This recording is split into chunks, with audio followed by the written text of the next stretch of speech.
Вітаємо вас, чистовані русини. Днес у ефірі програма «Живий русинський язик». З вами я, журналістка Олена Копинець-Барта, і зо мною священник отець Димитрій Сидор. Вітаємо вас. Днес будемо говорити за діти, за те, що як вони маються виховувати, як з ними коло них мають коконіти, можна казати, і отець, і мати, і бабка, і дідик. Оби вони, коли вже тут ті старшіся постарівуть, як у тій пісні співаться, що «Тиня згодовала, а тебе тко буде», оби знали діти, як частувати старшину. І так, якщо говорити про воспитання дітей, то беремо собі до прикладу те, що вчив нас наш русинський будитель Олександр Духнович. Це він казав, дуже треба дати увагу велику на дитину, учити її читати, писати, але на першому місці, аби діти знали молитися, по-церковному читати і перші зарисовки історії. Потім, після того, дітей навчають, як формувати із себе будущих учеників. Бо до школи, наприклад, мене записали у 6 років, і многі думали, що то буде мені тяжко, я потягнув програму, але важливо було розуміти, що я до школи у 6 років вже знав читати. І в цьому відношенні потрудилися мої покійні, світло їм царство, отець і мати, нянько і мамка, а значить і Олександр Духнович. І личний наш опит можемо казати нині. Русини – народ, який сохранився лем за то, що у нас дуже діти уважали старшину, так називали старших, ну а родителі, сім'ї русинські були завжди многодітні. 5, 6, 7, 10 дітей було. І вийшли всі здорові, і розумні, і розвиті, і професора, і академіки. А низька як? Єдно дітвача, те то хворо і непослушно є. А як ви никаєте на той вопрос? Я так споминав, що мій няньо, Копинець Павло Михайлович, котрий родився, думав, у Вільниці, все путав у Ільницю з Імстичевом. Але ще зовсім у младенчості вони приїхали в Великий Раковець і там уже пак жили. І я знав, мені в селі розказували старі люди, що так ся ним опікували. І сім'я була дуже розумні, вони пак і вийшли всі такі освічені. Но мій няньо був іще майсь перед того. У 4 роки зібралися, коли йому було 4 роки, із тих сіл, що там близько, бо казали, що малий Копинець буде низько співати в церкві після служби вірою. І він то так і зробив, і співав, і запам'ятав. Він вже в 5 років ходив до школи, а в 4 знав співати віру. То досить довга молитва. Важно, що то саме, що ваш нянько знав, ото дуже було розвито по всім селам. Люди йшли до церкви, і хлопчики вже з маленьких років училися читати апостола, вірою співали в церкві всі. Але в 4 роки то вже дуже рано знати таку молитву. Ну от у 7 років я читав апостола в церкві, і то в нас у православних є апостол за всякое прошення. І мені все так приємно було чути, як у церкві казали: «Братіє, радуйтеся всегда в Господі, і паки реку радуйтеся». Я збоку стояв та думав, чи можу я колись так співати. А зо мною хлопчики стояли, раз тим чуємо, одного кличуть: «Твоя очередь». І так по очереді привчали нас, діточок, у церкві читати апостола. Із малих років, як і ваш нянько, так і другі, привчалися, що іменно молитва в церкві була формуюча як общину, як село, як народ, як націю. А от вдома починалося з того, що як рано мамка коло постелі піднімала Панку, підйом, а пак рано уже Іванка готовила до їди. Якщо в школу, якщо ні, дома ся бавили, а вечором у 5 Іванку лягай спати і співалася колискова співанка. Правда, нині ми не видимо, що многі молоді мами знають співати аж так колискові. Коло колисанки може скорше включить телефон та дивиться всякі там передачі. А ми все казали, спасене є для всіх дітей, аби діти не чули нікого чужого в сім'ї, коли маленькі, але нянька, мамку, братів. І ви у тій сфері язиковій вони чули свої слова по-русинськи, по-нашому. І іменно така середа формувала більшість русунів. А у вас як було? У нас було вдома, там, де я росла, мало було інакше, бо батьки були вчителі, то був радянські часи. Ну, я ходила до бабки, а я дуже затямила. Я бабка була і по місяцям, і по тижням. І я дуже тямлю, як бабка рано вставала, молилася, вечором вставала, молилася. Я мала була, я не дуже розумна. Я запам'ятала, що вона молила, і вона мене похрестила у 5 років. Це її такое, вона зробила для мене такий дарунок духовний. Хочу вам доповісти, що в православній церкві є така практика. У тяжкі часи гонені на церкву, коли священника могли верти в тюрму або інтернувати, або могло не бути священника, а в случаї опасності смерті дитини, кожен православний християнин, який правильно хрещений, який сповідається, причащається, може совершити обряд крещення, лише треба знати точну формулу. Вона робиться так. Береться вода, добре би тепленьку воду, молиться Отче наш, креститься жінка або мужчина, беруть дитинку і або 3 рази зливають, або, якщо можливість є, навіть впустити у крестілку зі словами «Крещається раб Божий Іван во ім'я Отця Амінь». Вода зливається або опускається в воду, і Сина Амінь, повторно, і Святого Духа Амінь. Якщо дитинка померла, дитинка хрещена, ангелик. Якщо дитинка живе, прийшов священник, недостающий є, священник дочитує, але само таїнство вже не совершає. У випадку, якщо случилося, що міг дивитися, що мама або та жінка щось могла зробити помилку, от тоді священник робив крестину, але як казав, крещається раб Божий Іван, а ще не крещений, бо не може 2 рази крестити. Так що іменно то, що ви були хрещена, це той момент, коли не було рядом, родичі знають, в случаї, якщо в родині дитинка померла без крещення, батьки на то не постаралися, мають великий гріх. Інакше би мали ангелика на небі.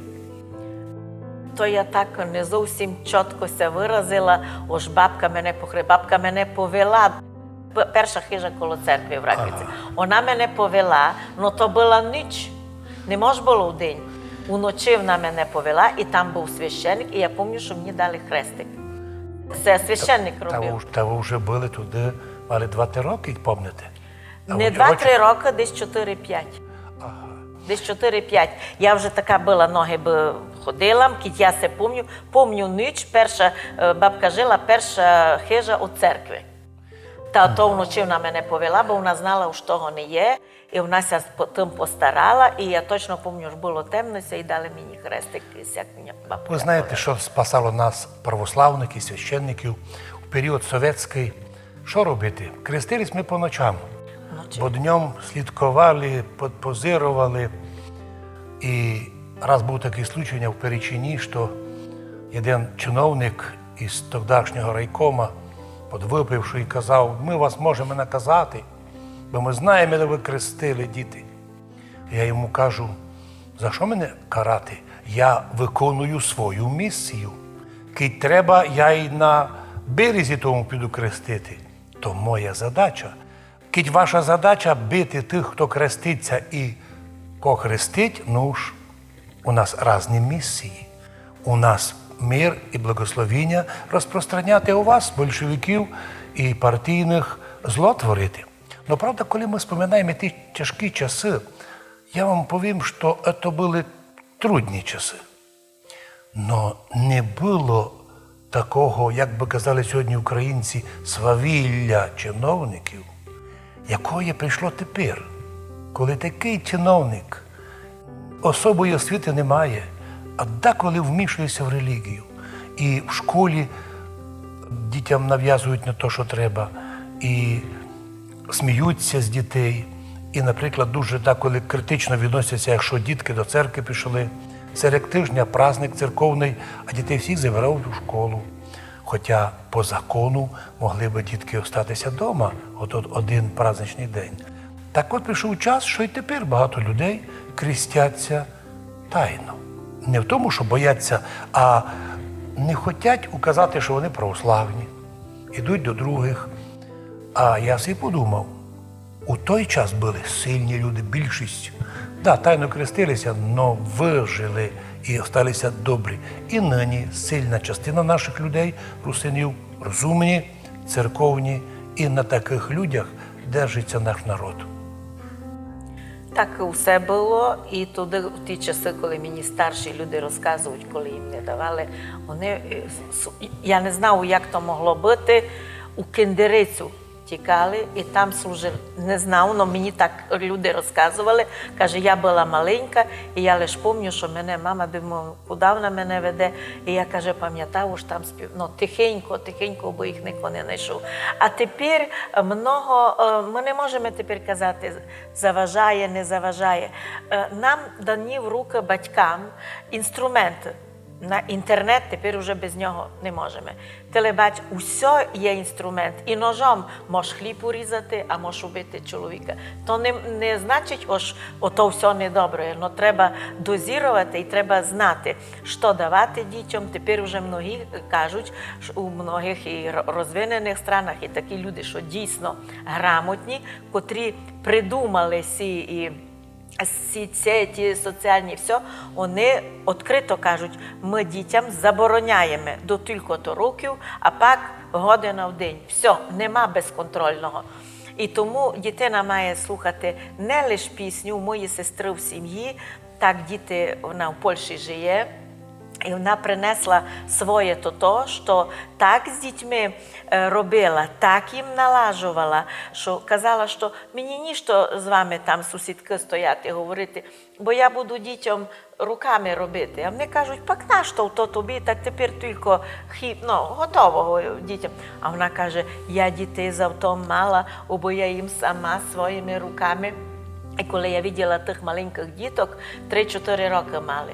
І вони казали, що вони мені казали, що не добре, що реклама, у них телевізор говорить, то не добре, що реклама вказує, добре то, що їм дає тато і мама. Видите, ота традиція наших русинів перейшла і в Америку. Ми недавно були в Америці із матушкою, і там русини збираються на гостину, збираються на различні роботи, на различні служення. І в них інтересно є. У магазині можеш купити машинні пироги, а вони сідають і ліплять руками пироги. І один пирог – $1. І так община приходить, і люди їдять то, що зроблено руками. Так, як давно. Так, як давно. І ми порозуміли, що традиція русинов своїми руками готувати їду для своїх дітей – це не просто дар Божий, а це унікально є. А значить, коли мамка прикладує свої руки, там серце і душа, і що би не було, красота тої їди завжди споминеться нами. Мамчиноє усе було добре. Що мамка не зварили, ушитко такся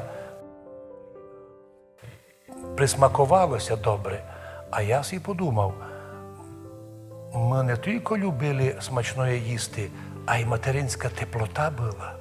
Тепер, коли купуєш, навіть файно десь в различних там ресторанах, но вряд ли це є там прикладена душа, як ви кажете, що мама повіла, я родила вас, я всім дітям і серце, і душу дам, а моїми руками формую їм їду. Кост у русинов був усе благословенний.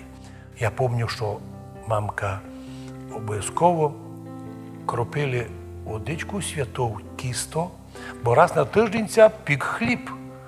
І це привезли в магазин, це не привезли, а хліб був усе в русинів раз на тиждень свіжий. Правда, був часто кіндеричений, кукурудзяний. Тот, котрий сме так, бо він одну сутку все був добрий. Одну сутку все був добрий, і доки не затвердів, і я собі споминав, що нині, а не в одному магазині такий хліб не печуть, та видів мало змішаний, пшенично-кіндеричений. А я собі подумав, Господи, коли одного чеха старого звідали, ну, коли вже буде добре? А він каже, добре вже було. Тепер вже пішли другі часи. А що ваша мамка привела вам, ми вже говорили за кухню, а от за воспитання дітей, які прийоми? Ведь у русинів не була практика бити дітей. У мене було найбільше наказання, яке так нянько покойний взяв за вух, казав, ганьба таке робити. І то мені була така кара, що я ганьбив 3 дні, очі не піднімав.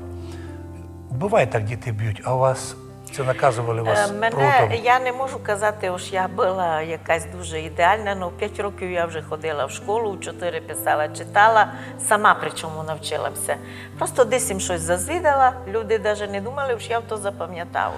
Я вже знала, ходила до школи, або так їм була воспитана. Не можу казати, що говорили зо мною, бо зайняті були. Але був такий случай. Сім'я малася досить тяжко, сутужно. І я йшла по вулиці, коло нас було підучилище, ми там близько жили.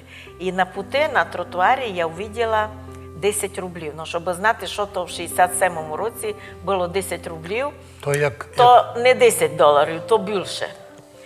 І я навіть не думала, що прийшла домой та кажу, знаєш, мамко, я йшла по вулиці та побачила такі гроші червоні. Я ще й не знала, що то 10 рублів, лише побачила, що червоні, червонець. А мамка каже, та де є? А я кажу, як? То не моє. Я і не збиралася подумати, хоча я знала, що вдома грошей не є. Мені в гадці не було підняти, нікого на вулиці не було. Ось підняти гроші, я знайшла, знаєте, дитина. От така деталь одна. Ну, в тій деталі много є. Не було у нас потреби в древності щось робити таке незаконне, бо батьки старалися все нам ото приробити. Правда, у нас був один такий смішний случай, записаний недавно в інтернеті. Хлопчик знайшов хрестик.